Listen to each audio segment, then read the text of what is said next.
Hey everyone, welcome back to Learn to Play TV. Today, we will be going over the Avengers vs. X-Men Month 4 OP Kit. Now, this is the final month in this event, so that means that we are all finally going to be receiving our team bases. The team base that you will receive is specific to the side that you have allied yourself and fought courageously next to over these last few months. The winner of this month's event will receive the really awesome looking Phoenix Buster Ironman figure. This month also brings us our final Phoenix fragment, the Magic Fragment. The Phoenix style looks really cool, and now that it's complete, we finally get to see the full power of the Phoenix Force. And last but certainly not least, we have the map for this month that we will go over later in this video. So let's get to it and get right into this review. Next, we have the Avengers team base. This team base can be played at 3-point values as well. The first at 575 points with 19 clicks of life. The second at 375 points with 14 clicks. And the third and final point value is 175 points with 8 clicks of life. Now, this team base is not your typical team base. It is designed to work with the Switch Clicks figures that you received in your starter kit, as well as the figures that you received over the event for participating. Now, the team base requires that 3 characters are attached to the team base at all times, unless a game effect otherwise says so. Each attached character costs an additional 5 points to the team base total. So with all 5 slots, the 3 playable point values would be 600 points, 400 points, and 200 points. Sounds simple enough, right? This team base also has improved movement that ignores elevated terrains, and the improved movement also allows you to occupy different levels of elevated terrain at the same time. Now, the figures that get attached to this team base offer additional abilities and powers called asset abilities. These asset abilities that become available are printed on the backs of the character cards that get attached to the team bases. And I gotta say, this is a really cool feature that WizKids has added. I'm really loving the fact that you can customize your team base to fit your playstyle and strategy. And the coolness factor doesn't stop there. Depending on where you place a character on the team base can affect your team base's playability. And here's why. The team base has a second dial on its right side that is called the asset dial. So the asset dial will always start on this green line that you see here, no matter what point value you play it at. And the asset dial will have these black dots that you see here. And inside these black dots you see some numbers. Now these numbers range from 1 to 5. And as you may have already guessed it, they represent the number slots that your characters go in. As you see here on the team bases, there are numbers that are printed next to the slots. Like Wolverine has a 3 here, Captain America's got 1, Spider-Man's got 2, and so on and so forth. Well, when these numbers show on the asset dial, and I'm sorry if it's kind of hard to see, I'm trying to make this as easy as possible, but when these numbers show on the asset dial, that means that those particular slots are activated. And when they are activated, you have the option to use the particular asset ability that goes along with that character in that slot. So you can see why it would be a good idea to learn or take a look at what slots come up when, so you can kind of plan or have an idea of which character you want in which particular slot on this particular team base. So kind of a really cool feature that allows you to customize this team base to your particular playstyle. And I'm really liking that from WizKids. It's a really awesome ability. Now, in order to turn this team base, in order to turn the asset dial, it's really simple. And it's up to you, really, on if you want to turn it. So at the end of your turn, you have the option to roll a d6. And with the outcome, you can then turn the resource dial that many clicks. Now, if you come to a click spot where you like what assets are shown and what slots are activated, then you can stay there and you don't have to roll after your turn. Now, there is a catch to this. There is one icon here that goes to our next click here. You can see it here, and it's like these 4 arms that are grabbing each other. This is the team icon. And when you get to this click, this means that you can use any asset ability from any of the characters on the team base, but at the end of your turn, you have to roll a d6 to turn the asset dial. So pretty simple. Other than that, later in the dial, you get a lot of these slots activated at the same time, giving you more and more abilities as you go on through the dial. So you can come up with all kinds of great strategies. So I'm really looking forward to playing this team base more. And hopefully WizKids takes this idea and continues forward with these team bases. It's really awesome. Now I'm not going to go too deep into the actual abilities dial on this team base because I really feel I'm not going to do it justice. With all the asset abilities and the fact that you can customize this team base and get new abilities with all of these characters and where they're placed, just gives this a whole new realm of playability, I would say. And I know I'm probably making up words here, but it's a whole new animal at this point. And even if I go through this dial, which there's a pretty decent amount of stats here and some great abilities, I'm just not going to do it justice because every time this team base is going to be played, it's going to be different. Each person's going to have their own unique play style that's going to make this specific to them and unique to them. So that's one reason why I'm not going to go too far into the actual dial. But I did want to point out that this team base has flight.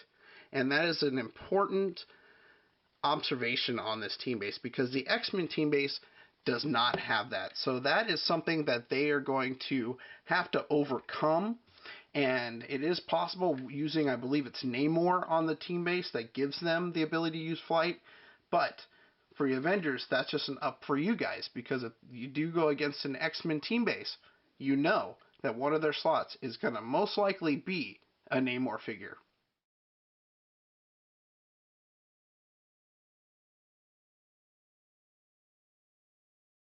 And here we have the X-Men team base. This team base has 3-point values that can be played at. The first is at 575 points with 19 clicks of life. The second is at 375 points with 14 clicks. And the last is 175 points with 8 clicks of life. Now, like the Avengers team base, the X-Men team base is designed to work with the figures that you received from your X-Men starter set, as well as the X-Men participation figures that you received over the last few months. Now, there are a few unique differences between the two team bases. This X-Men team base comes with 2 traits. The first, called Now When You Need Something, states, characters with 1 action token attacking the X-Men modify their attack values by -1. And the second, called Endangered Species, states, if 5 team members are attached, X-Men can use Colossal Stamina. Now that could be huge. With 5 teammates attached, that means that this team base is at a full 600 points. So that means that you get 6 free actions per turn. And now that you can use Colossal Stamina, that means that you can attack every turn for the cost of 1 click of life. Because if you remember, Colossal Stamina allows you to continue to push without clearing at the cost of 1 click of life.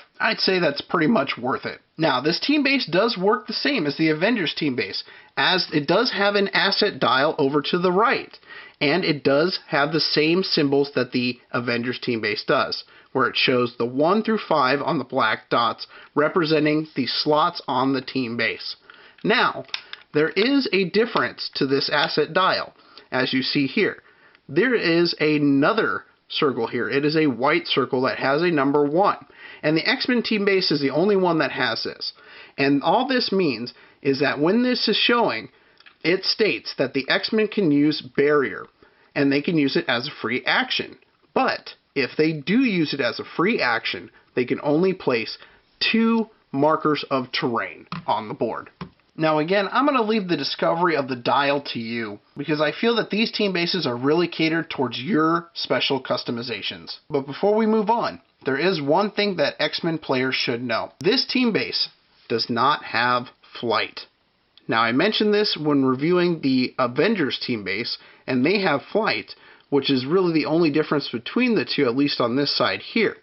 Now for the fact that this team base does not have flight, that means that it's going to have problems with hindering terrains and just moving around the board. Now, I know a lot of people online are pretty upset about this, but there is a way around it. and I believe it's the Namor figure, that when you attach Namor to the team base, it gives the team base flight. Now I know that's kind of an excuse that you have to use one of your slots in order to use flight. While that may be true, I do feel that the X-Men team base have a few other options available to them that the Avengers do not. So all in all, really, I feel that both team bases are pretty evenly balanced. And really, it's all going to come down to who's playing behind it.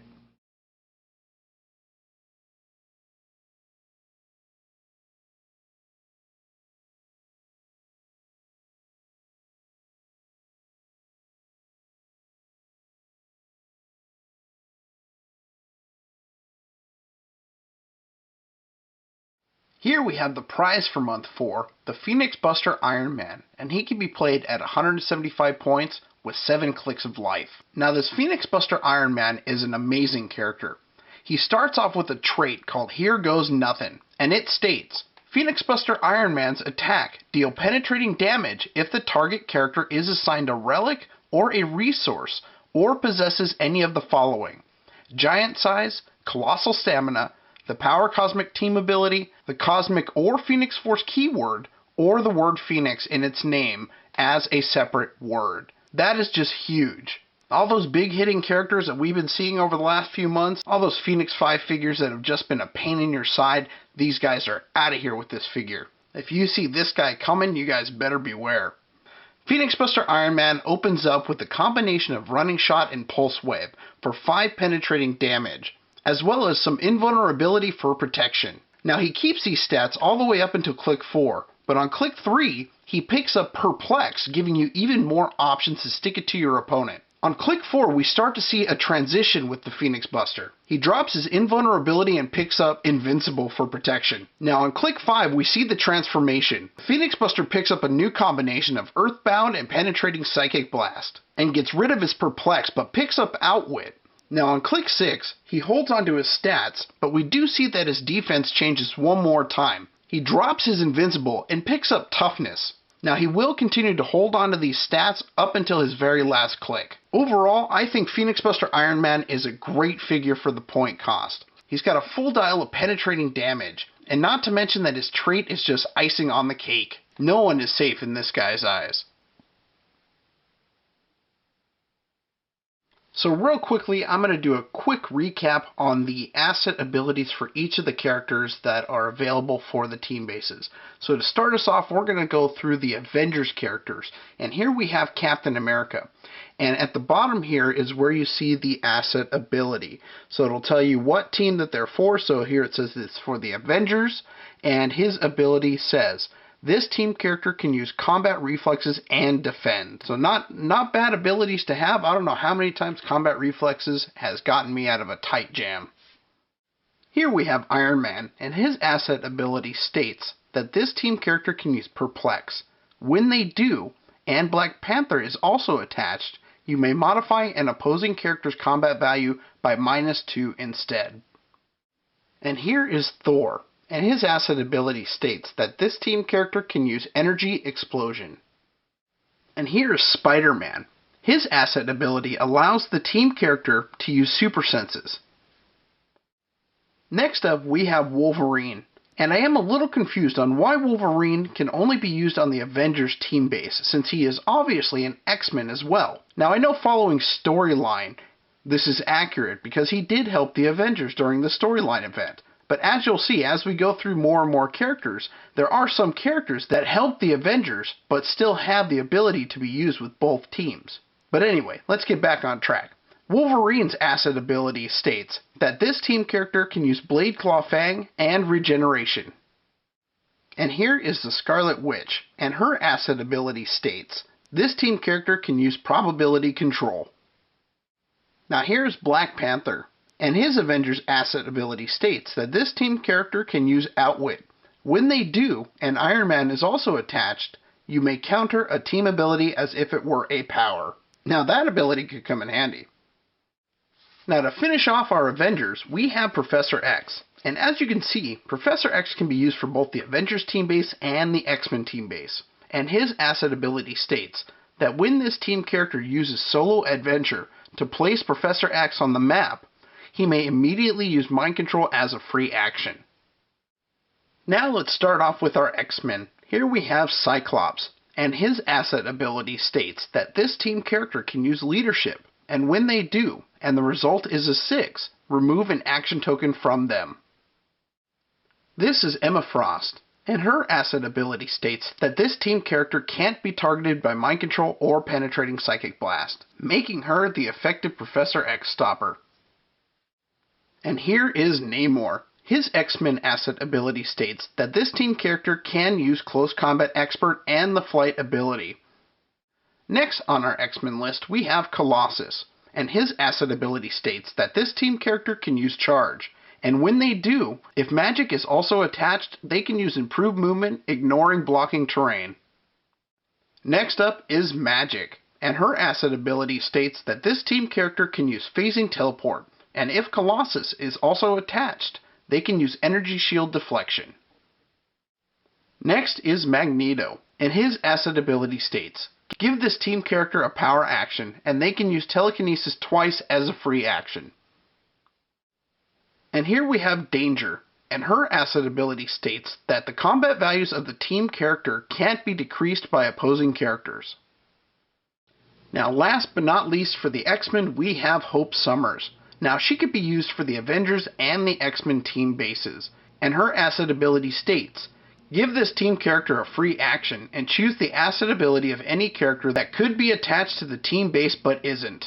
This team character can use the asset ability until your next turn. Now this month we receive our final fragment for our Phoenix Force, and I gotta say, it is about time. I am really excited to finally utilize the full potential of the Phoenix Force. But I digress. This month we received the Magic Fragment, and this fragment allows the assigned character to use Poison, the Flight ability, and the Mystics team ability. Now that is an awesome fragment. Mystics is one of my all-time favorite team abilities, and now you have a resource that gives you the option to either give it to your whole team if left attached to the resource, or you could assign it to one particular character. So the choice is up to you. So now let's take a look at the maps we got this month. The first map that we have here is called the Surface of the Moon, and it is an outdoors map. Now if you remember in the comics, the moon is a very important location, because this is the location that the Phoenix Five were created. During an intense battle between the Avengers and X-Men, Iron Man uses his Phoenix Buster armor to take out the Phoenix Force. Now he only gets one shot off, but after the dust settles, they notice that the Phoenix entity has now broken apart into 5 separate entities, thus creating the Phoenix Five. So as you can see, this map has a lot of importance for this storyline. Now this map has some really cool features, and some of those features you see here are these moon craters. Now these moon craters are different elevations, so the inner moon craters to all of these are a level 1 elevation, and everything else around it is level 2, which gives this map a really unique aspect to it. Now I do want to point out that there's no way out of these moon craters, so unless you have someone carry you in and carry you out, or unless your character has some sort of flight ability, you're not getting out of those craters. So be careful. Now you also see that there is some hindering terrain along this map here, and it is kind of spread out across the map, but it is spread out just enough that you'll be able to move your stealth characters around safely and effectively. And the last thing that we see on this map is the blocking terrain. Now all of these moon boulders and moon rocks that we see around here, this is all blocking terrain, and it's pretty spread out across the map too. But it gives you enough coverage that you can keep ranged and your close combat characters away from your opponent's fire. Now because of the placement of this blocking terrain and your starting areas, which your starting areas are pretty typical for Heroclix maps, they're right here, right down the center on the edges of the maps. But with the placement of the blocking terrain and these moon craters, it creates these aisles, these lanes right down in through here that are really going to be the lanes of movement unless you have some sort of a flying character. So you're really going to want to gain control of these areas down here. That way your opponent isn't going to utilize those or box you out of those areas and put you in a tight spot. Overall, this map is a lot of fun. It's got a lot of dynamics to it that really make the game interesting and allow you to come up with some great strategies. And here we have our second map, and this map is called Kunlun. Now, Kunlun is a mystical city from which Iron Fist comes from. Now, the city is, from my understanding, an interdimensional city that has a connection to Earth. Now, it gets really technical and more involving than that, but that's the gist of it. Now, this map here has a lot of elevated terrain out on the outer edges down here, and that is a second elevation. The elevation down below here is all a level 1 elevation, except for this roof here where it does go back up to a level 2 elevation. Now, this is pretty much just an open courtyard map.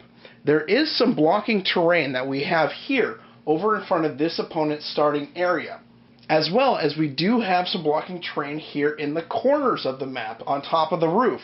Now, the starting areas are pretty typical. They are in the center of the map on either side of the map, except the starting area on this side over here does have some water terrain inside of it. Nothing too big. It's not really going to hurt your team placement too much, so I really wouldn't worry about it. But both starting areas do have some sort of a blocking object in front of them. And before I forget, we do have a couple hindering terrain markers here.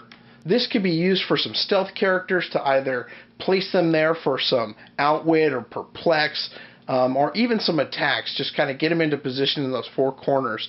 Now, on this map, I would kind of cater my teams towards range.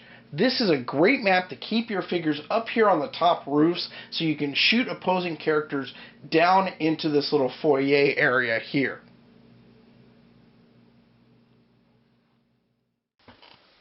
Alright everyone, that does it for our recap of the Avengers vs. X-Men Month 4 OP Kit. I hope you guys enjoyed this video, and I hope you guys had a lot of fun over the last few months in this event. This event overall was a lot of fun, and it had a great story to back it. I have always enjoyed the Avengers vs. X-Men storyline, and I gotta say I am very satisfied with what WizKids has done with this event. Yes, there were some things that probably could have been better, but there was a lot of great things that WizKids has improved on from its previous events that I am looking forward to see even greater improvements in their future events. Well, again, I hope you all enjoyed this video. Thank you guys very much for watching. If you guys aren't already a subscriber, now is your chance to hit that subscribe button down below. And if you like this video, remember to give us a thumbs up. It really helps us a lot. Well, alright guys, I hope you guys have a great weekend, and I will see you all later.